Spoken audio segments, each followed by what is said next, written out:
പഹൽഗാം ഭീകരാക്രമണത്തിന് ശേഷം പാകിസ്ഥാനിലെ ഭീകര കേന്ദ്രങ്ങളിൽ ഇന്ത്യ നടത്തിയത് തന്ത്രപരവും കൃത്യവുമായ ആക്രമണമെന്ന് കോൺഗ്രസ് MP ശശി തരൂർ. ഓപ്പറേഷൻ സിന്ദൂർ വിശദീകരിച്ചുകൊണ്ടുള്ള സർവകക്ഷി പ്രതിനിധി സംഘത്തിലെ വിദേശ സന്ദർശനത്തിനിടെയാണ് അദ്ദേഹത്തിന്റെ ഈ പ്രതികരണം.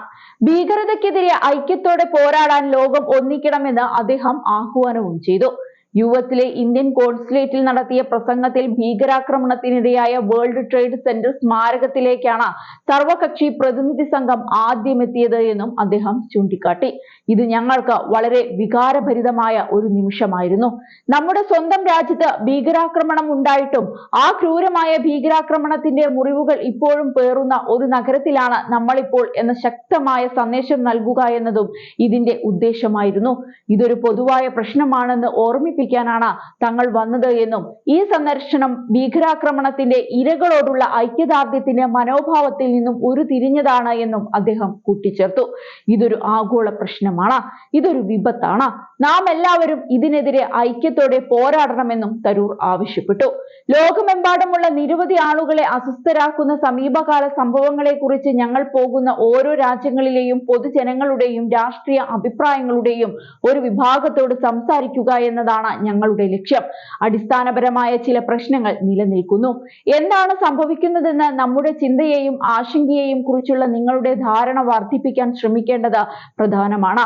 എല്ലാ രാജ്യങ്ങളിലും എക്സിക്യൂട്ടീവ് അംഗങ്ങളെയും നിയമസഭാ അംഗങ്ങളെയും സ്വാധീനമുള്ള വിദേശ നയ വിദഗ്ധരെയും കാണാനും അതേസമയം ഈ സ്ഥലങ്ങളിലെ മാധ്യമങ്ങളുമായും പൊതുജനാഭിപ്രായവുമായും സംവദിക്കുവാനും ഇത് ഒരു അവസരമാണ് എന്നും അദ്ദേഹം വ്യക്തമാക്കി.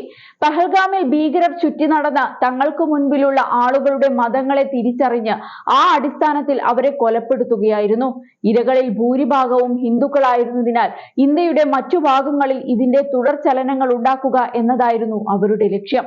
എന്നാൽ ജമ്മു കശ്മീരിൽ രാഷ്ട്രീയക്കാർ മുതൽ സാധാരണക്കാർ വരെ ആളുകൾ ഐക്യദാർഢ്യത്തോടെ ഒത്തുചേർന്നത് ഇന്ത്യൻ സമൂഹത്തിന്റെ ഒത്തൊരുമയുടെ ഉദാഹരണം ലോകത്തിനു മുന്നിൽ കാണിച്ചു കൊടുത്തു. ഈ ക്രൂരകൃത്യം നടന്ന ഒരു മണിക്കൂറിനുള്ളിൽ റെസിസ്റ്റൻസ് ഫ്രണ്ട് എന്ന ഒരു സംഘം അതിന്റെ ഉത്തരവാദിത്തം ഏറ്റെടുത്തു. കുറച്ചു വർഷങ്ങളായി റെസിസ്റ്റൻസ് ഫ്രണ്ട് നിരോധിത ലഷ്കർ ഇ തൊയ്ബയുടെയും UN ഉപരോധ കമ്മിറ്റികളുടെയും ഒരു മുന്നണി സംഘടനയായി അറിയപ്പെട്ടിരുന്നു. 2023ലും 24ലും ഇന്ത്യ റെസിസ്റ്റൻസ് ഫ്രണ്ടിനെ കുറിച്ചുള്ള വിവരങ്ങൾ UN ഉപരോധ കമ്മിറ്റിയെ സമീപിച്ചിരുന്നുവെന്ന് അദ്ദേഹം ചൂണ്ടിക്കാട്ടി. എന്നാൽ ഈ വിഷയത്തിൽ പാകിസ്ഥാൻ പതിവ് നിഷേധ പാത പിന്തുടരാനാണ് തീരുമാനിച്ചത് എന്നും വാസ്തവത്തിൽ ചൈനയുടെ സഹായത്തോടെ പാകിസ്ഥാൻ 2 ദിവസത്തിന് ശേഷം UN സുരക്ഷാ കൗൺസിലിൽ തയ്യാറാക്കിയ പത്രക്കുറിപ്പിൽ നിന്ന് TRFനെ കുറിച്ചുള്ള പരാമർശം നീക്കം ചെയ്യുന്നതിൽ വിജയിച്ചു എന്നും അദ്ദേഹം പറഞ്ഞു.